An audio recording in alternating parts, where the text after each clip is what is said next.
Then the second part of this was looking at, that model. I went through a process of building a team. I think I had at one point like 14 people in the team. We're like, yeah, we've raised money, let's go and do this thing. And,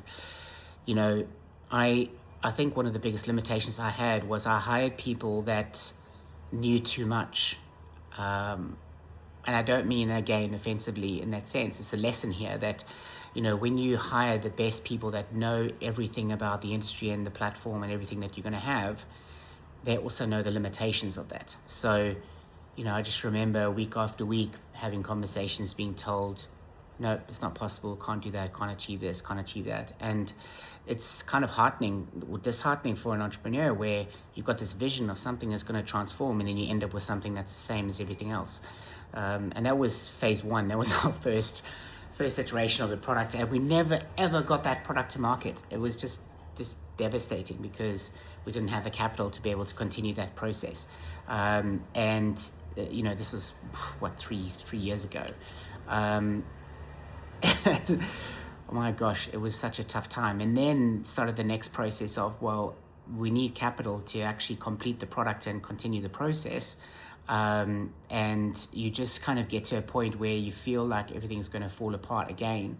And I think everything fell apart for me probably about 3 or 4 times, maybe a lot more than that in particular.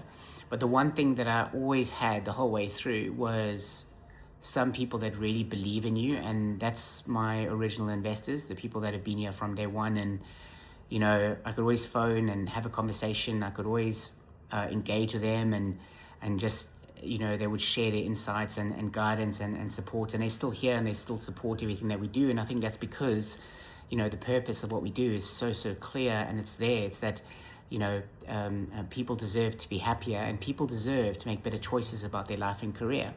And even though our business right now is still B2B or B2B2C, B2B2B and B2B2C, Betty bought a bit of butter.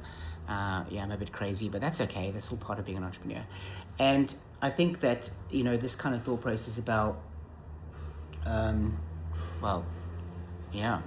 just making sure that you build something that's easy to be built and get out to market.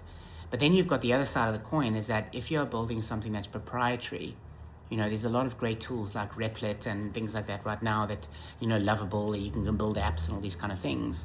But those work really well for small businesses that can't scale, because if you are going to scale, you can't be leveraging all your primary and confidential data on somebody else's infrastructure and platform that is not protected.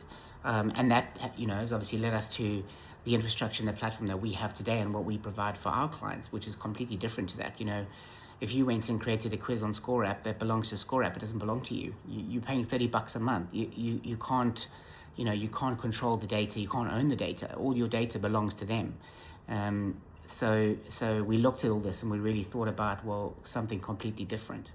Anyway, that's this edition, and I'll be posting more tomorrow.